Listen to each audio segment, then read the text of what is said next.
गांव की सीमा पर एक जर्जर घर था, जहां विजय अपने पिता के साथ रहता था।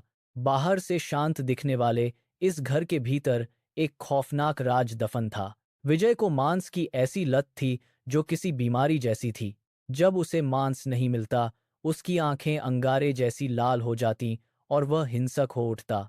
उसके पिता हर दिन मांस का इंतजाम करते थे, क्योंकि वे हमेशा डर के साए में जीते थे कि कहीं उसका असली रूप बाहर न आ जाए। एक तूफानी रात, घर में मांस का एक टुकड़ा भी नहीं बचा था।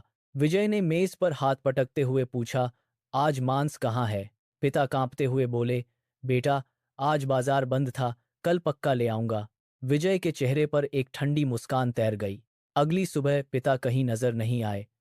विजय आंगन में अकेला बैठा अपनी जीभ होंठों पर फेर रहा था।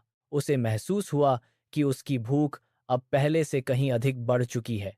अगली सुबह गांव वालों ने देखा कि विजय के घर का दरवाजा खुला है। विजय अंदर अकेला जमीन पर बैठा था। उसकी नजरें शून्य में थीं। उसके पिता का कहीं पता नहीं था। घर में हर तरफ बस सन्नाटा पसरा था। विजय ने अपने पेट पर हाथ रखा।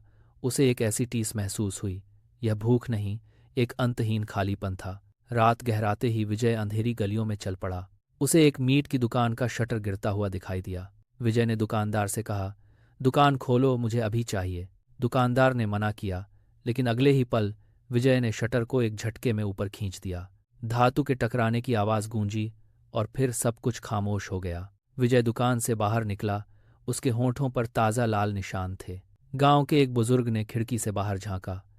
विजय की चमकती आंखें देखकर उनके हाथ से लालटेन छूट गई। उन्होंने कांपते हुए कहा, यह वही नहीं हो सकता। यह तो सालों पहले खत्म हो चुका था। गांव के एक बुजुर्ग ने खिड़की से झांका। सामने विजय खड़ा था। बुजुर्ग का चेहरा पीला पड़ गया। वे बुदबुदाए, यह मुमकिन नहीं। वह तो सालों पहले खत्म हो चुका था। अगली सुबह सन्नाटा था। बुजुर्ग विजय के घर पहुंचे। विजय जमीन पर सिर झुकाए बैठा था। बुजुर्ग ने कांपती आवाज में कहा, विजय, तुम इंसान नहीं रहे, वह जाग चुका है। विजय दहाड़ा, बस करो। उसका शरीर कांप उठा। उसने पीछे मुड़कर देखा और मुस्कुराया। शायद यही होना चाहिए। वह अंधेरे जंगल की ओर भागा। वहां एक परछाई गूंजी, मैं वही हूं जो तुम्हारे अंदर है, अब फैसला करो। विजय ने ठहाका लगाया, मैं क्यों खत्म हूं? दुनिया को बदलना चाहिए। अंधेरे में विजय की आंखें चमकती हैं। वह अब भी वहीं है, इंतजार में। गांव धीरे धीरे सामान्य होने लगा था, लेकिन यह सिर्फ एक भयानक शुरुआत थी। पहली रात एक घर का दरवाजा खुला मिला और मालिक गायब था। दूसरी रात फिर वही हुआ। अब दहशत फैल गई थी। सूरज ढलते ही लोग अपने घरों में दुबक जाते, जबकि जंगल से एक हल्की पुकार गूंजती थी। राम, श्याम, मोहन और काका मशालें लेकर जंगल की ओर चल पड़े। वहां हवा बर्फीली थी और सन्नाटा गहरा। अचानक राम ने इशारा किया। पेड़ के पीछे विजय खड़ा था। उसकी आंखें जानवर की तरह चमक रही थीं। वह बोला, तुम लोग अभी भी नहीं समझे, मैं अब अकेला नहीं हूं। तभी दर्जनों चमकती आंखें उभर आईं। मोहन ने भागने की कोशिश की, लेकिन एक तेज झोंके ने सारी मशालें बुझा दी। अगली सुबह गांव में सन्नाटा था। जंगल के अंधेरे में विजय अपने साइयों के साथ खड़ा था। वे सब अब धीरे धीरे गांव की ओर बढ़ने लगे थे। गांव की गलियों में सन्नाटा था, पर उस रात हवा का रुख बदल गया। बुजुर्ग की दहाड़ पर मशालें जल उठीं और भीड़ जंगल की ओर बढ़ी।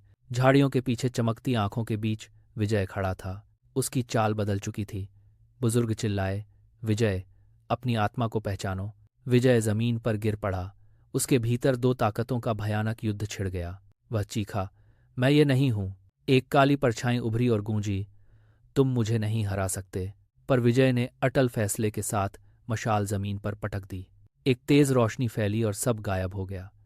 शांति लौट आई, पर यह अंत नहीं था। महीनों बाद एक मासूम बच्चा अपने पिता से बोला, पापा, मुझे अजीब सी भूख लगती है। जैसे ही कैमरा जूम हुआ, उस बच्चे की आंखों में वही शैतानी चमक फिर से दिखाई दी।